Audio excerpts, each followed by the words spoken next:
ఓరి నాయనో, ఏపీ జనం ఇలా ఉన్నారేంట్రా బాబూ అంటారు జనం. వాలంటీర్లు ఉండొచ్చు ఉండకపోవచ్చు అనే మంత్రి ఆనం మాటల తర్వాత వాలంటీర్లు ఓ క్లారిటీకి వస్తున్నారట. 5,000 ఉద్యోగం, సేవ ఏదైతే అదనుకోండి, ఉంచుతారో లేదో అని అందరూ అనుకుంటుంటే వాలంటీర్ల ఉద్యోగం ఉంటే 10,000 జీతం వస్తది. చంద్రబాబు చెప్పారు కదా, ఒకవేళ వాలంటీర్లను తీసేస్తే, పీకేస్తే ఏముంది, నిరుద్యోగ భృతి కింద 3,000 రూపాయలు ఇస్తారు కదా అనే ఆలోచనలో ఉన్నారట.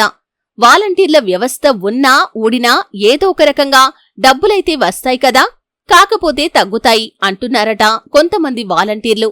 ఏది ఏమైనా డబ్బులు ఇస్తే చాలు అన్నట్లు వాళ్ల వ్యవహార శైలి చూసి అమ్మో అమ్మో అంటున్నారు జనం. ఎంత తెలివి అని ముక్కున వేలేసుకుంటున్నారు.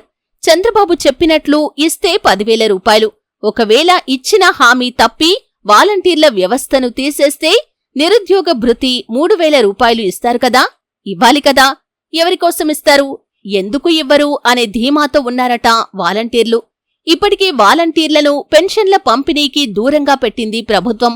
వాళ్లతో సేవ చేయించుకోవటం లేదు.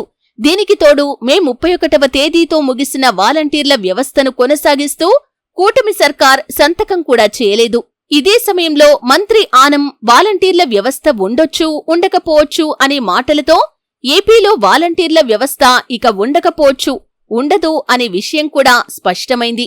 మళ్లీ జన్మభూమి కమిటీలు వస్తాయి అనేది సుస్పష్టం. ఇందుకు సంకేతంగానే ఉచిత గ్యాస్ అప్డేట్ పేరుతో 150 రూపాయల వరకు కొన్ని ఏజెన్సీలు వసూలు చేయటం తెలిసిందే కదా. వాలంటీర్ల వ్యవస్థకు త్వరలోనే మంగళం పాడినా పర్వాలేదు, కాని వాలంటీర్ల వ్యవస్థ రద్దు ద్వారా రోడ్డున పడే 2,50,000 మందికి మాత్రం నిరుద్యోగ భృతి కింద ప్రతి నెల 3,000 రూపాయలైనా ఇస్తే బాగుంటుంది అనే అభిప్రాయానికి కొందరు వాలంటీర్లు రావటం అవాక్కయ్యేలా చేస్తుంది.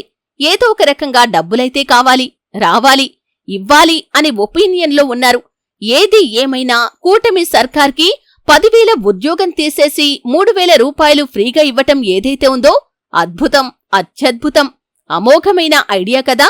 ఏమైనా తెలివి ఉండటం కాదు, తెలివితేటలను తెలివిగా వాడుకోవటం ఏదైతే ఉందో చూడండి, ఆ తెలివి మాత్రం శాశ్వతమైన గొర్రెలను తయారు చేస్తుంది అనే సామెత నిజంగా హ్యాట్సాఫ్ కదా.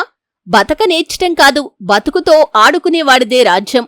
కొందరున్నారు చూడండి, ఎప్పుడూ జనం జనం, చదువు, వైద్యం, రేపటి తరం అంటూ సొల్లు చెప్పుకొని చేసిన అభివృద్ధి కూడా చెప్పుకోలేకపోయారో అలాంటోళ్లు చూసి రాజకీయం నేర్చుకోవాలి కదా.